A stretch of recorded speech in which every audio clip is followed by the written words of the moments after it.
I didn't feel like a leader. I was just the submissive person in high school. I was the kid who always got picked on by everybody else, plus the gang I hung out with. When I was in school, I really didn't know how to handle things. Since nobody would ever invite me anywhere, I was always left out. I was the leftover. I was your typical jock, not really caring for other people's feelings. I wasn't good at sports. I'm not athletic at all. By any means, I'm terrible. So I was always last picked in gym, which is the worst feeling known to man. As long as I could make my group of friends laugh, then that was the way it went. I was always the butt of everybody's jokes, the arm to punch. I was always that guy.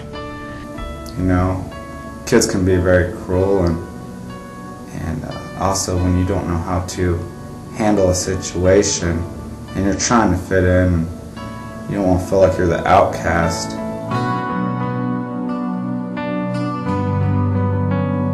Dealing with, relationships in the home, dealing with the physical abuse, and, being told that, all throughout my childhood I was constantly told that, I was worthless, my father nicknamed me worthless. Not many people know this, but I was dealing with a suicide spirit.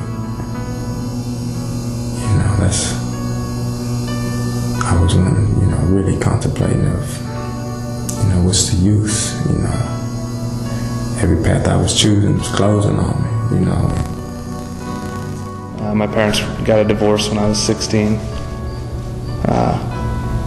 That made things difficult because I didn't have a father figure in the house for the times when I was really starting to transition into an adult. Honestly, I don't know how I'm here right now talking to you. You know what I mean?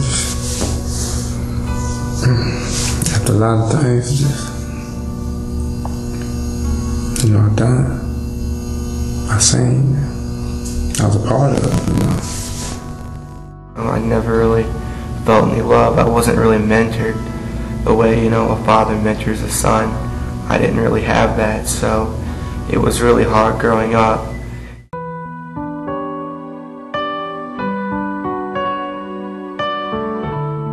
Pretty much I grew up in a Christian home, and I saw church as being, you go, you sit there, you sing a few hymns, you go home. Pretty much it's a bore fest. I grew up thinking I knew God, believing that once I asked in my heart, I was saved forever.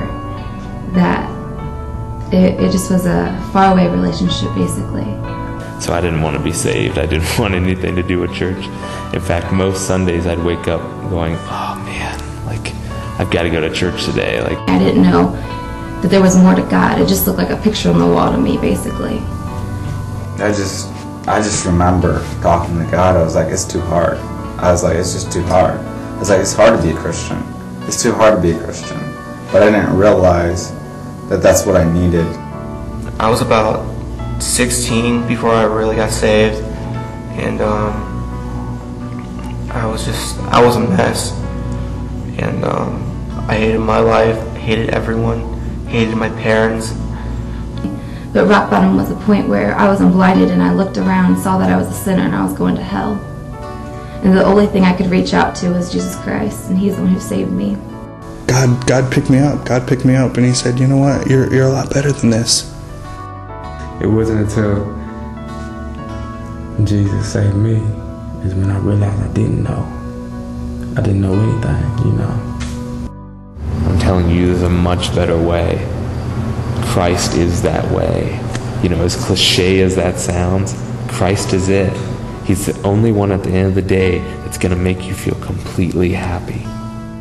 When you don't think that you can get out, just call on the name of the Lord and He'll hear you and He will deliver you. He promises that.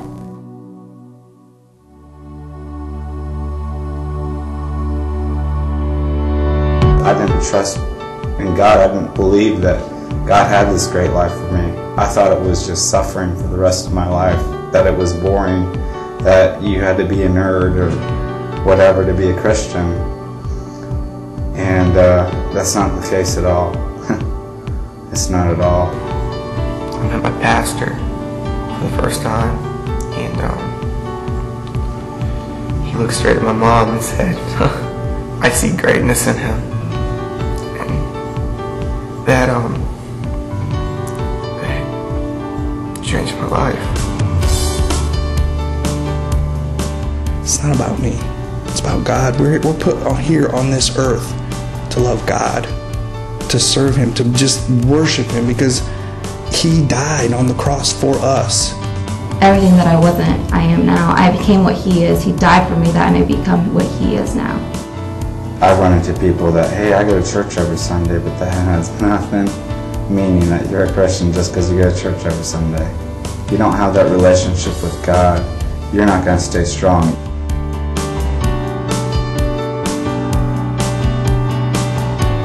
I was looked down upon in high school, but now those who look down upon me are looking at me now and saying, I wish I had what she had. Because I didn't give things up that people are looking back now saying, I wish I had never given it up. I realized that the way I looked at life was totally wrong, and that, I did have purpose. There's a reason I'm here. There's a reason in my life, and that's to serve the living God. The in crowd is the Jesus crowd. And I think that every teen needs to know that. Every teen needs to know that that is the right place to be. No matter what you're into, He's got something better. Because he is my all, my everything. My way, my truth, and my life. And He set me free. I just pray every day that the kids of today find God before it's too late.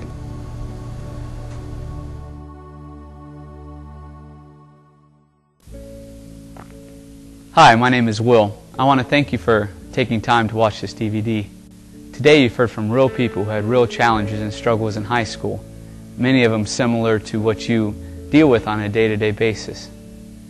I myself had a very challenging time in high school on a personal level. You see, I was raised in a Christian family, and I had a clear definition of what was right and what was wrong.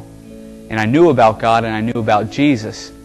But the major thing that I lacked while I was in high school was a personal one-on-one relationship with Him, where He was my Savior and the Savior of my life. And because I didn't have that, I made some of the worst decisions of my life. And I didn't only hurt myself, but I hurt many other people during that journey.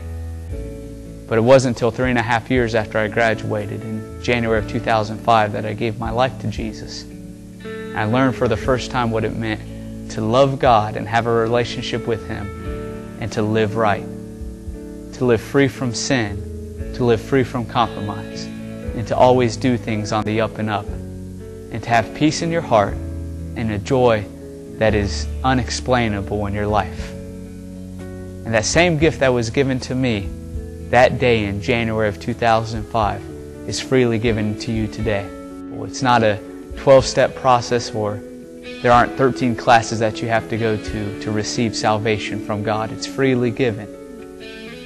And you can't get right first and then come to God. He'll accept you just as you are, with all of your burdens, with all of your problems and the issues that you think you have. God opens His arm and will receive you as a child. And then He'll change your heart. And then He'll show you how to live right and how to deal with the challenges that you have in this life. And if you need anything, please do not hesitate to call. We're on your side. God bless you.